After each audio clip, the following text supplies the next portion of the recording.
Welcome everyone to another video made by me, Resurrection Modeler of the Chance Vought F4U Corsair.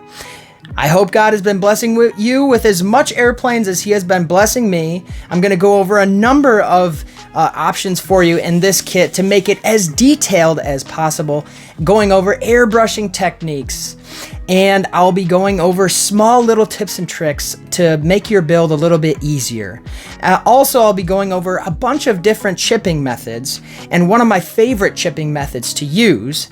And just stay tuned for all these nifty tips and tricks to help your modeling. I hope that your modeling venture has been as swell as mine. I also create a new modeling phrase, which would be the spider technique, to create a definitely super detailed engine out of what Tamiya gives us to begin with. So let's get started into the build. The number one I love and hate at the same time is actually opening the box. The crisp packaging just is so nice.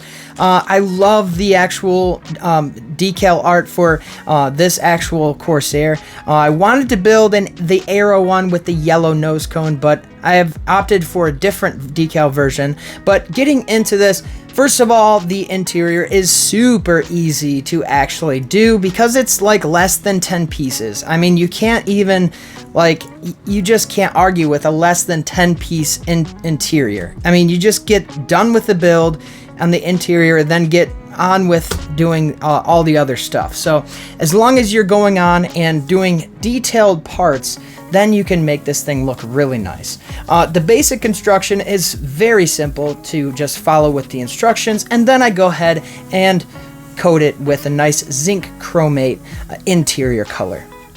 Moving right along here, I went along and actually coated a bunch of other parts that are in the kit.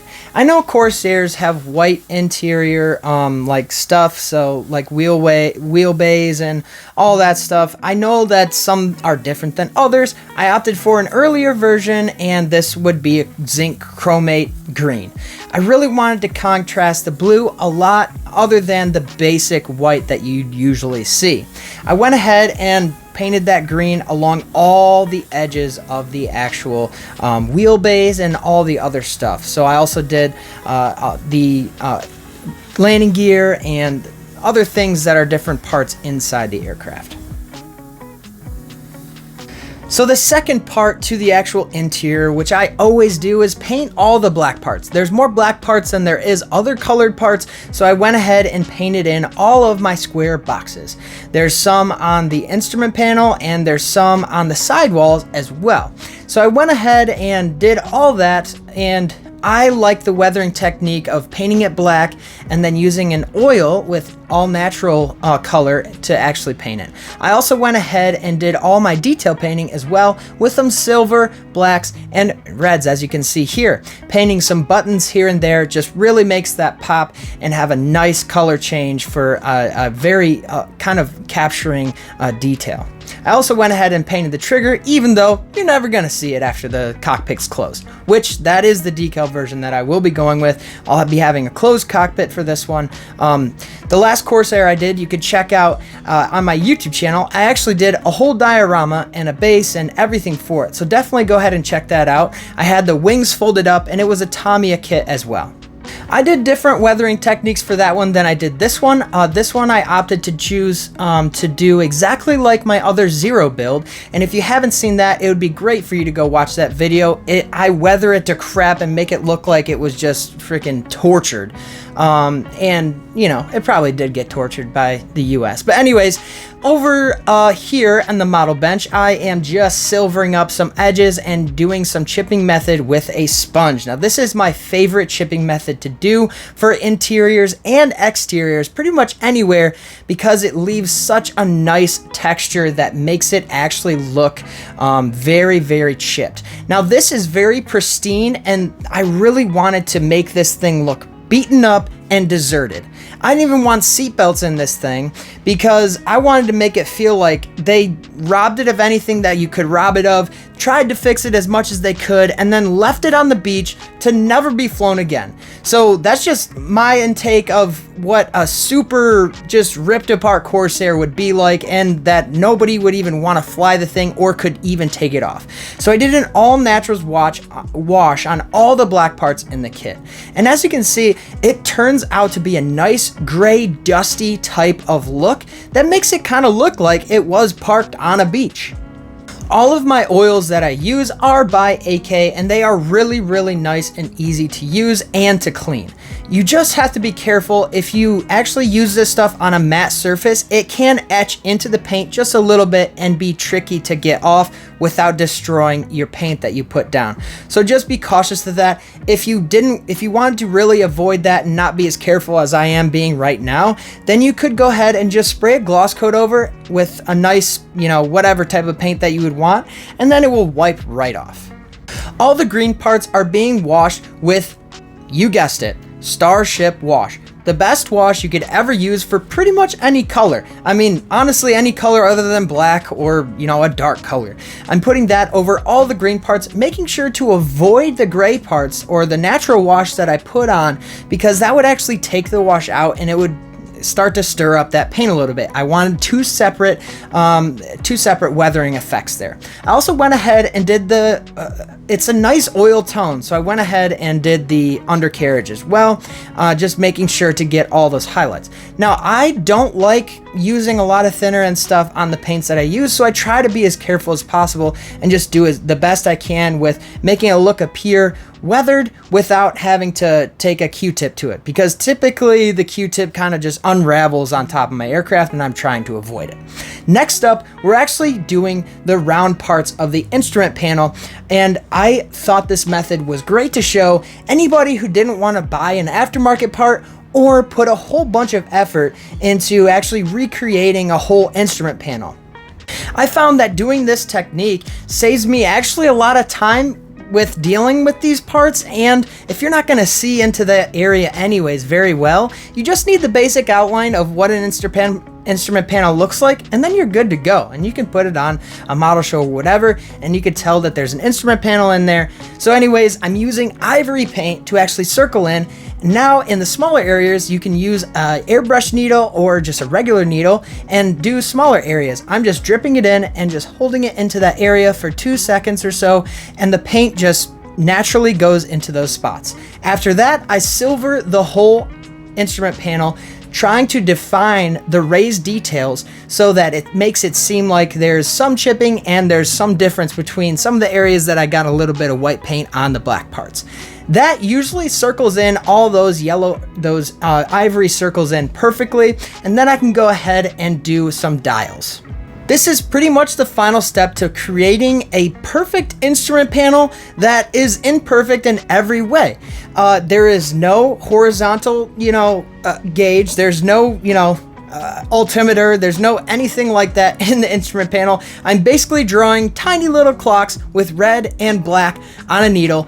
And what I'm doing is scratching a line inside of the ivory paint because it's a pretty thick dot in there. So I'm just scratching a line, and that actually etches a perfect slot for wash to get in there and make it look like it's supposed to have a dial there.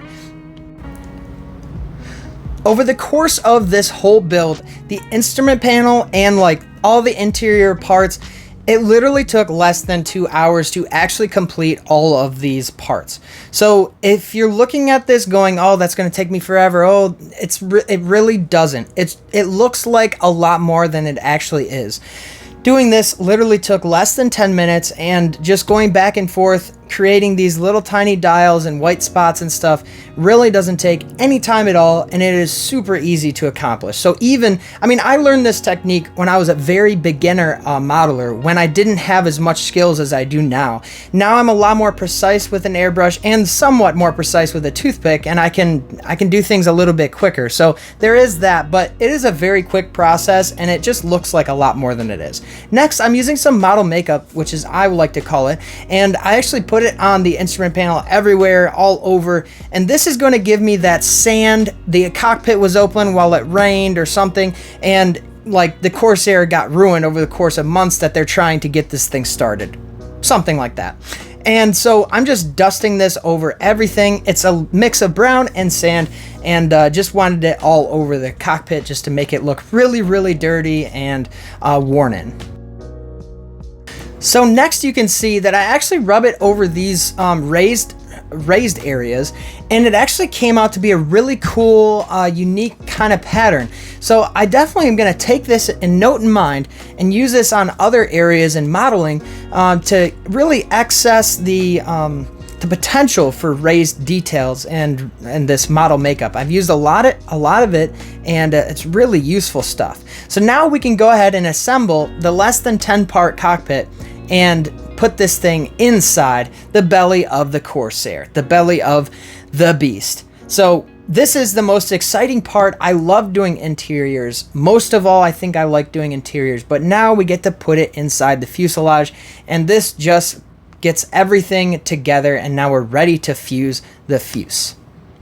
I always use Tamiya Extra Thin just to glue everything together. That ensures that everything sticks, and it usually works every single time. Sometimes they can be a little bit looser. Maybe I should use super glue. You could use super glue, but I typically use Tamiya, and it usually sticks just fine. Next, I go ahead and do some of the assembly while my fuse line actually gets sanded and puttied. I didn't show that because this video is really featuring the weathering effects of this Corsair, so that's going to be skipped for this video. Unfortunately, I'm not going to show that. You can watch other videos if you want to see me fill fuse lines and all that stuff and get it perfectly smooth. Now is to a very gratifying and satisfying part is to actually plug everything together and get those wings on. Of course, Tamiya is always a really, really good fit, and also there's not much sanding to do after the wings are on as well, but make sure you use the right parts in the right areas to make sure that the Corsair wings go on like you want to. In this set, it actually features folded wings, so you could opt to actually fold the wings of the set if you care to. Most of the people here are listening already know this step and already have probably built this Corsair to a way better standard than I could ever possibly have, but I'm having fun with this. It's a nice easy kit for me to get back into this. I've been super busy at work, and I'm just super happy to share this. Now, of course, whenever you put parts together, make sure you clean them off before you actually go ahead and glue them, and I'm just showing that process that can happen to anybody out there. Next, you can go ahead and put on all your extra pieces to make this thing look like an actual Corsair. One thing I didn't show was also the flaps being installed. The flaps already come pre-extended, so they have little tabs on each one, 2 little tabs on each one, to make it look like the Corsair has an extended flaps. I didn't want that for my Corsair. Most Corsairs I really see are actually with the flaps up, so I cut the things off and then I put them on. Next is this AK thing. This is my favorite way to do these dash areas. Now, this stuff is really easy to use, and it perfectly flattens out over the surface. As you can see, it looks super nice, and obviously I had to use filler in that area to make sure it was nice and smooth for the AK marker to actually work properly. Next, I chip it and weather it just like the rest of the cockpit. So I use the same techniques. I used the all natural wash over the black, and then I used a brown and sand colored thing and then dusted off the heavy areas. Next, I then install the gun sight. This was the last tiny part until I just realized just now that I forgot to put the pitot tube on the wing of the Corsair. And I've already edited the whole video. So I guess this Corsair had no pitot tube either. They took it off of it and they threw it on another Corsair because they needed it there. So that's the story behind that. Next, we can finally put the cowling on and put this thing to work. For the primer, I use 1500 Mr. Hobby bad stuff. This stuff works so good. It highlights the panels and it makes it just, the paint adheres so well to the model. One, I like the black Mr. Hobby stuff, but this stuff works great too, and there's going to be so much paint on this aircraft, it didn't really bother me at all. Next, I do an aluminum finish on the whole aircraft. So I paint the whole aircraft aluminum. This is the first step in my weathering process. Next, I use a chipping method and a sponge. So this chipping fluid goes on the sponge. I dab it off just a tiny bit sometimes, just to make sure that not too much goes on there. And then I dab it over the whole aircraft, making sure to get all the areas that I would really want the aluminum to show through the paint, it hit with the sponge. You can really not tell right now what it looks like, but if you do this yourself, you can actually tell, and the chipping fluid actually flashes a little bit if you bend the aircraft in the light. So you'll be able to tell where you've gotten the chipping method done. Next, I go ahead and do the interior color, which is the zinc chromate color. I really wanted this zinc chromate color to really stand out against the blue as I did the chipping method. So this was my go-to thing. As you can see, I'm using a very thin paint to make sure that everything lies down nice and smoothly. Next, I go ahead and do that chipping method one more time over all the same areas that I already did to make it look like the zinc chromate is chipping in areas all the way through to the aluminum coating. So you can get two different types of chippings and it looks super nice on the ultra scale. So it just looks real, I think.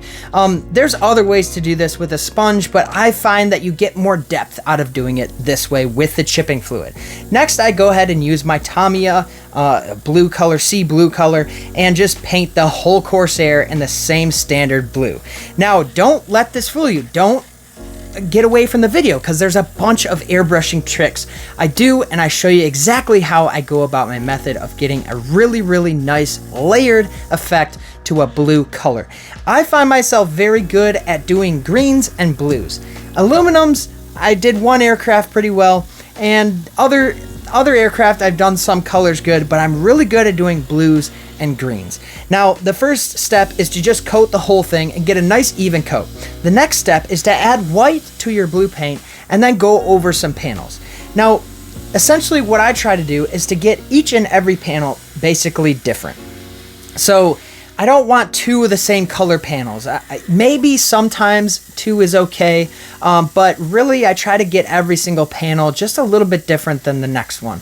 So what I'm going over here is I just added white to that mixture, and now I'm just going over some areas, brightening up some inside of the panel lines effects. And that's just gonna brighten up some areas for my other colors to show through. The next color, I'm using a lighter blue, and it's a sky blue, and I just add that to my previous mix to get like a pretty much like a medium blue. There's no need to wash out the airbrush during this effect. That's what's gonna keep your airbrushing moving while you're in this state. You don't need to let stuff dry. You just need to keep pressing and keep going through multiple different colors. That gets you a whole bunch of colors in one and quickly. Now this whole process took about 4 hours. I will say that. Just going through each color, because I'm adding white here and there to brighten it up for each color.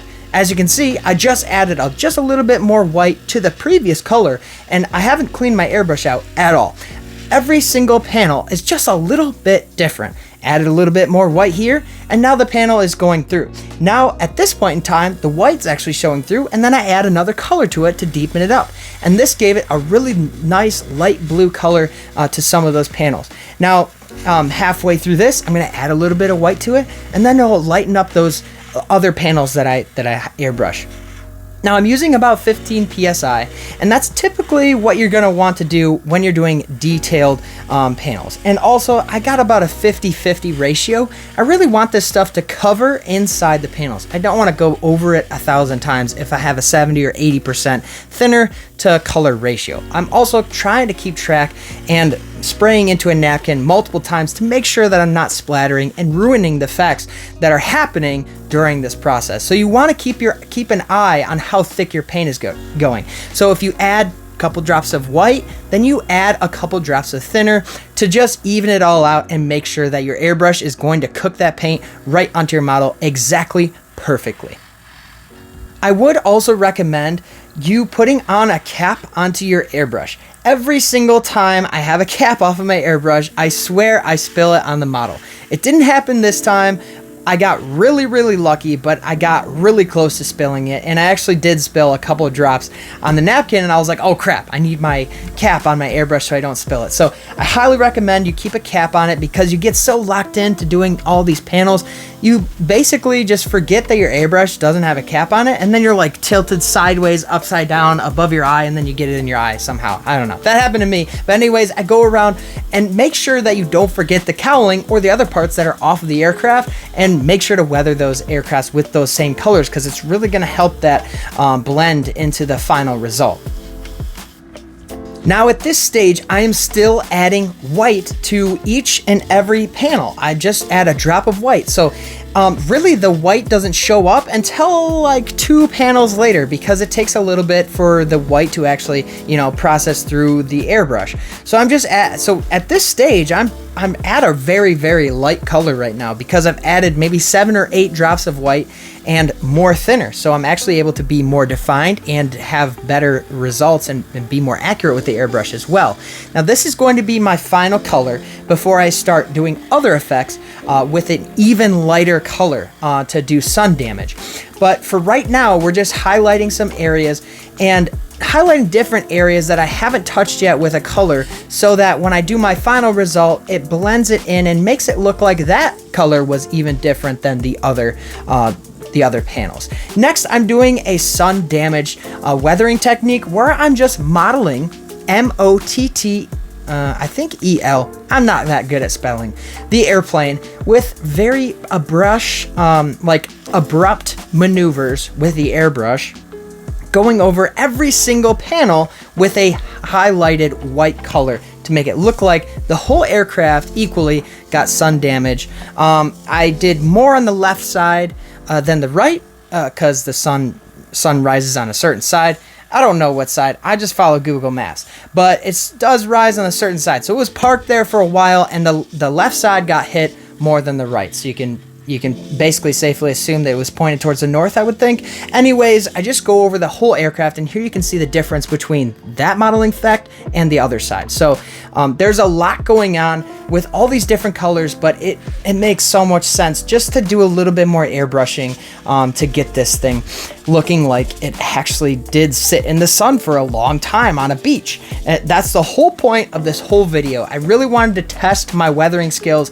I really don't like weathering that much, but I know it's essential to make an aircraft look really, really neat and have some history behind it. So I went ahead and just grinded through it, and I do that on most aircraft. I just kind of grind through it.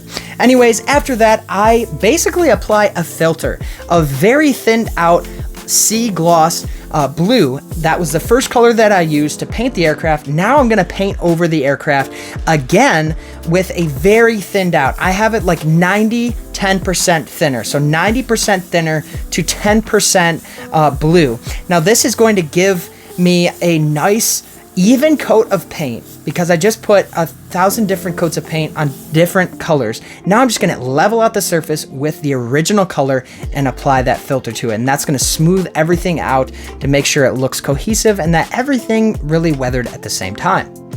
Next, I apply a gloss coat and then put my decals on.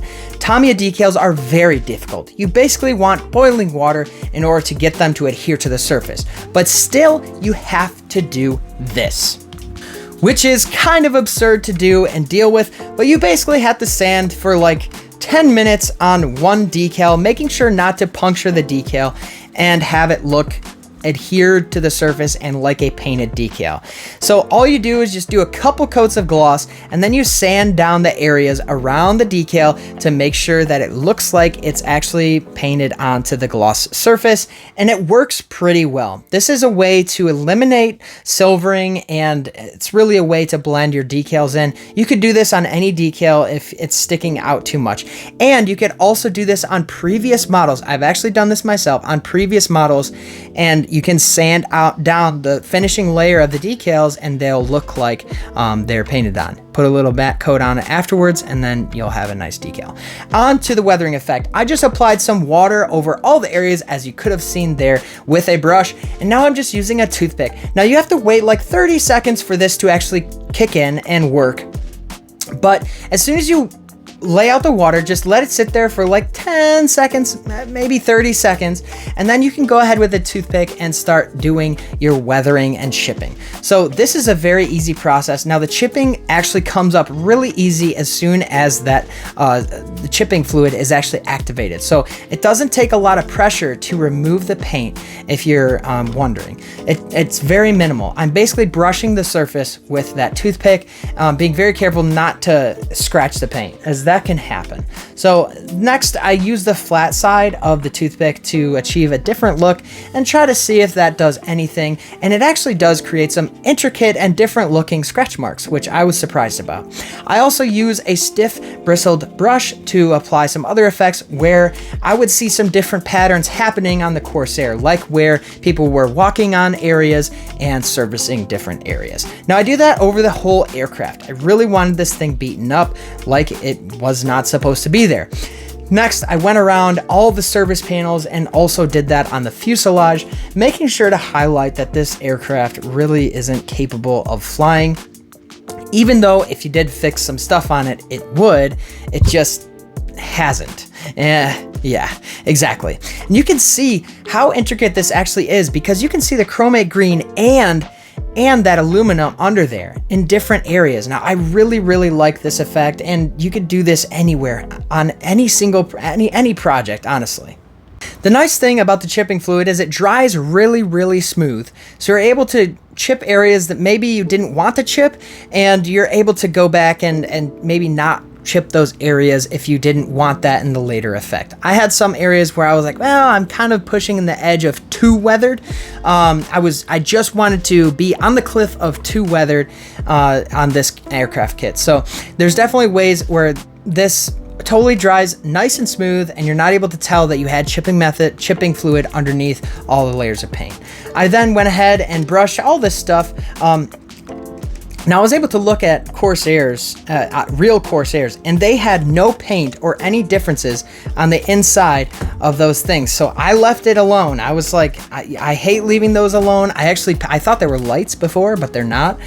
They're basically exhaust, and they're actually painted the same color as the fuselage. So it's hard for me to leave that alone right there, but you can see the outcome of the front edge of the Corsair, and it looks just absolutely stunning. I mean, this chipping method really works well, and you're able to go along and do all of the areas that you'd want to do. It's a super cool way to get a nice looking chipped Corsair. So now I'm going back and doing a neutral wash on all the panel lines. This took longer than the chipping method took for sure, but it was a necessary step to make sure that all my panel lines were accented.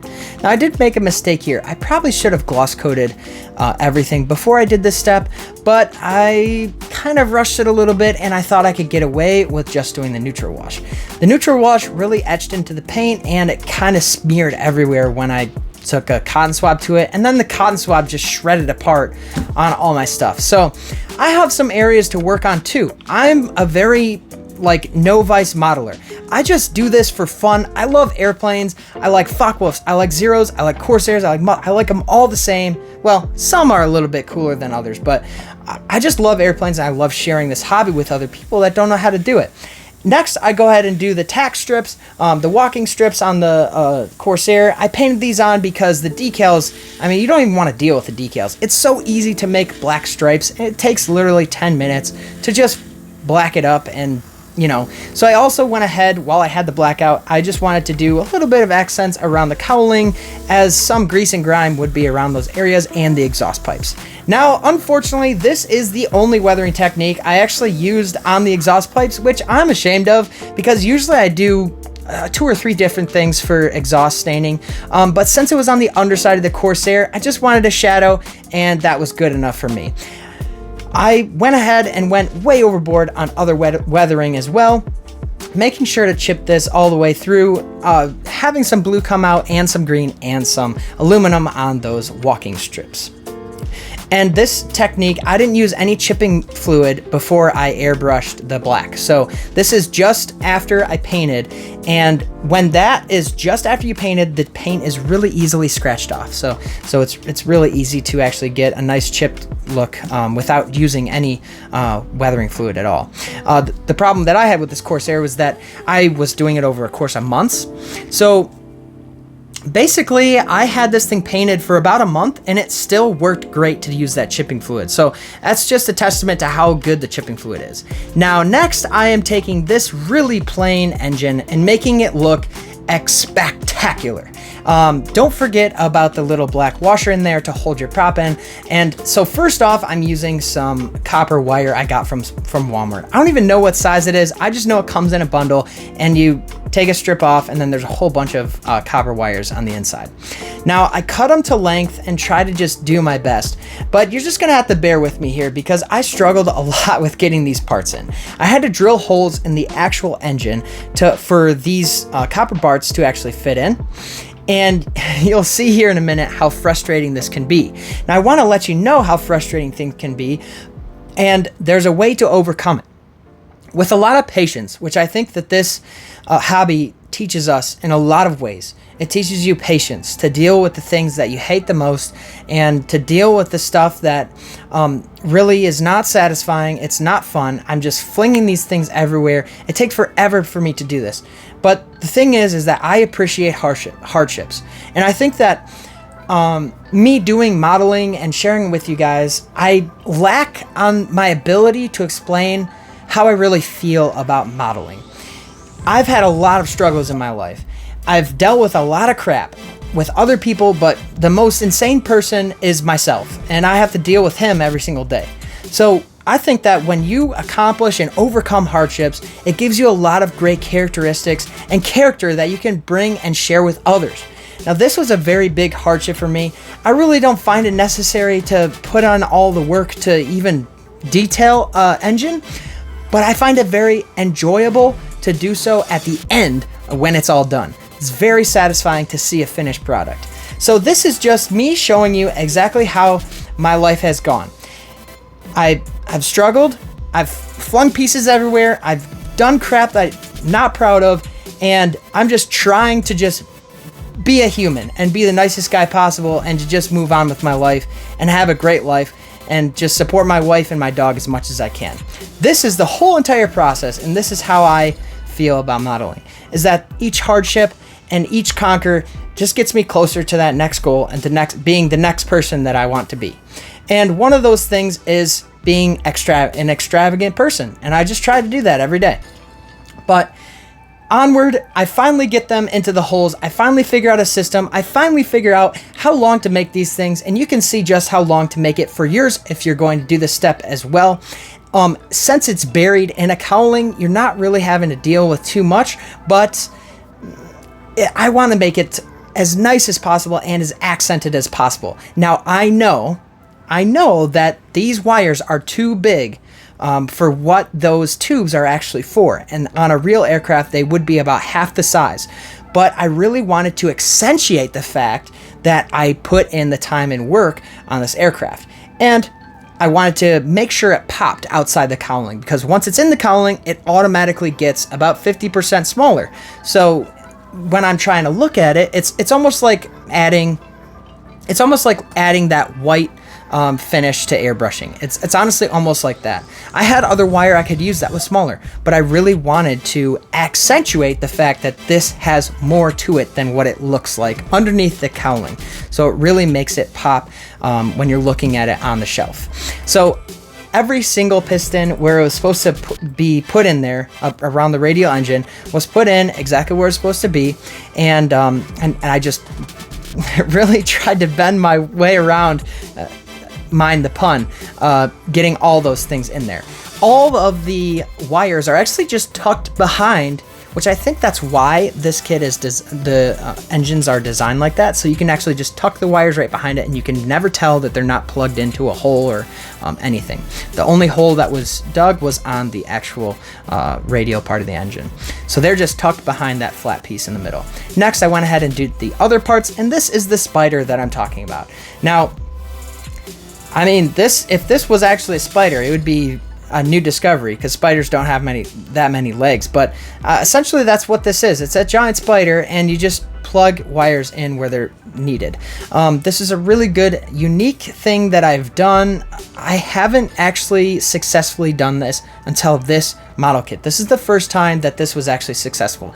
I took my time and I went around and did everything. If the wire was too long, I pulled it out and actually put it back in. As you can see, there's one wire there I had to fix a little bit later. I didn't notice it at the time, but it comes out to be a very, very nice looking engine. Now I coat it all black and then brush it with burnt aluminum.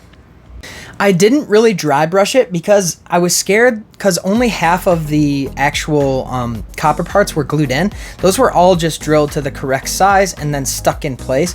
So I didn't want to be really harsh with my airbrush around stuff. Next, I use a brass color to actually paint all the highlighted areas that I wanted to be highlighted that are inside the cowling, to make them really accentuated.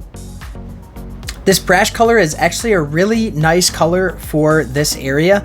A lot of warbirds that I see today still have this brass color on those, I think they're fuel lines. I could be mistaken.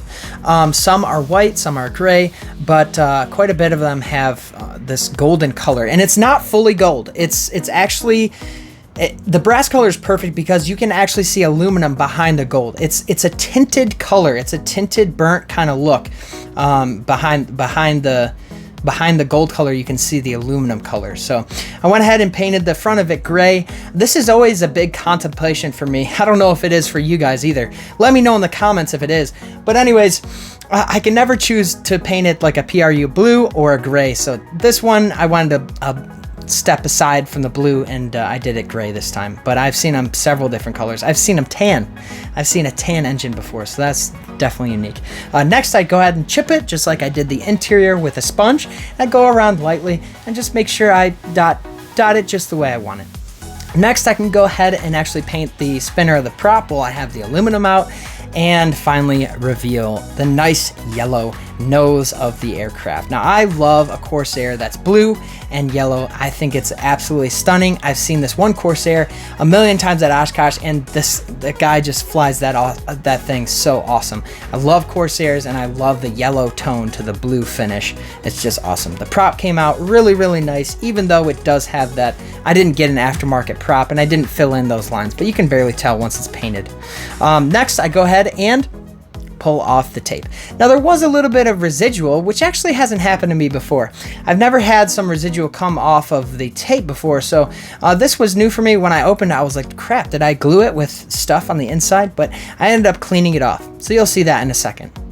But this is a very satisfying part of the build, I think, for everyone, and probably laymen too. Like, people who don't model much find these videos very interactive, which is interesting to me, because it's like they don't even know what went on behind the masking tape. So there you can see the speckled kind of like residual that came off of the masking tape. I've never had that happen before, so if you've had this happen and you know what it is, let me know in the comments.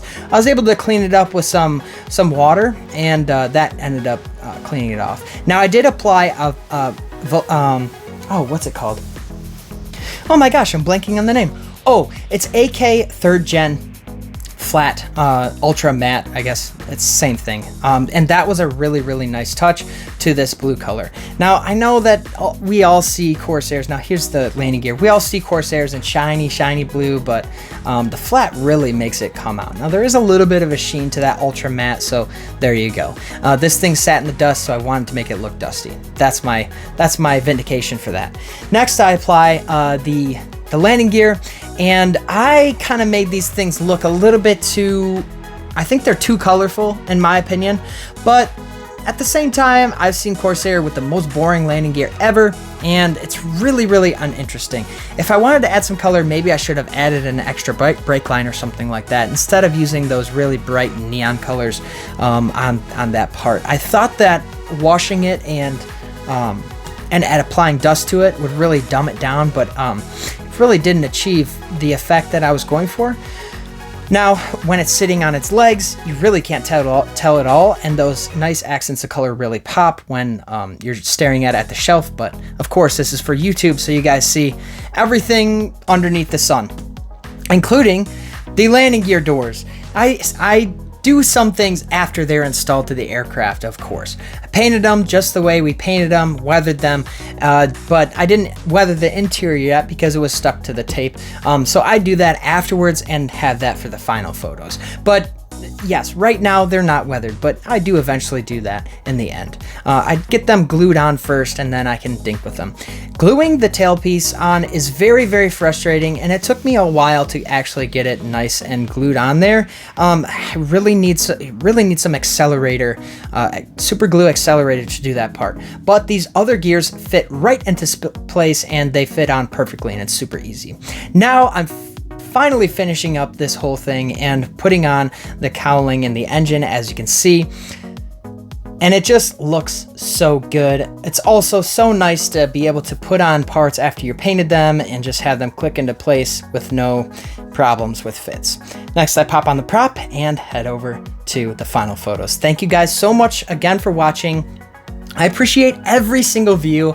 I hope that you subscribe to the channel, hit a like if you like this video, hit a like if you like Corsairs in general, hit a like if you like airplanes in general. Just go ahead and drop like buttons everywhere. I love you guys. I hope that God blesses you with more airplanes, and I just thank every single view. I have a great time modeling for you guys, and also I love hearing what you have to say in the comments, either historically, accuracy. Just let me know what you think of this aircraft in the comments. If you've built one, if you're going to build one, I love talking to you guys. I appreciate every single one of you, and let's just get back to building. Enjoy the final photos, guys. Thank you so much for watching again.